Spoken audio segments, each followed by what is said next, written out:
So there's a statement that the prophet makes about if I can get you to think you can save yourself. We hear this phrase all the time. We see it in different forms. We see it in conversation. We hear it from Moors and so on and so forth. Even hear it from other people who aren't even connected, to the Moorish paradigm or so on and so forth, or the Moorish thought process. What's so important about that particular statement is that I don't think that statement has been examined properly. I don't think that people are actually understanding what that statement is saying. To me, it has a very powerful meaning to it. You understand? Because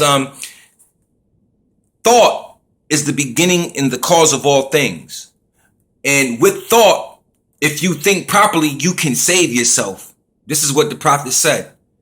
But what kind of thought is he talking about? Is it surface thinking? Is it the regular thinking that we do every day when we're just dealing on regular day-to-day basis? Dealing with just people on a regular day-to-day instruction and so on and so forth? Could it be that type of thought? Could it be just normal thinking can save you and save your life? Is it common sense thinking can save your life? Because things are illogical, things are irrational. You understand what I'm saying? So could it be that he's relating to common sense? That if you have common sense, if you think with common sense, you can save yourself. That could be. He left us three pieces of literature and said, study these three pieces of literature to become a good Moorish leader. And to me, that is the mimicking of the prophet. When he said, mimic I, the prophet, those three pieces of literature is the mimic. You master that, you become a good Moorish leader, and that is the imitation. That is the mimic. Because number one, nobody can be somebody else. You can't be another person because everybody else is taken, so you have to be yourself. Number one. Now, back to the thought process. I know and understand that the thought that the prophet was demonstrating in that particular statement has nothing to do with the surface thinking. Why?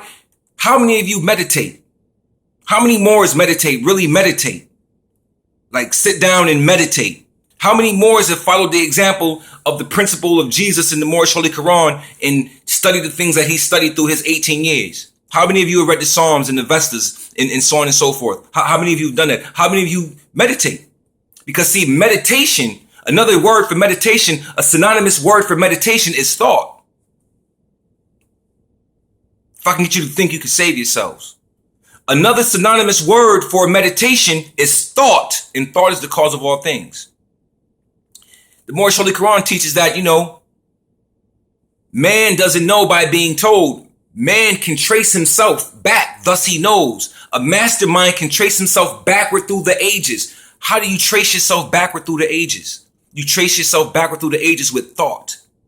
You utilize the thought to do that. It is called the process of meditation.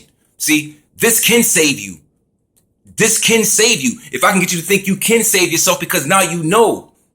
Because your meditation, your thinking is helping you save yourself because it is taking you places. This is the real science on thought.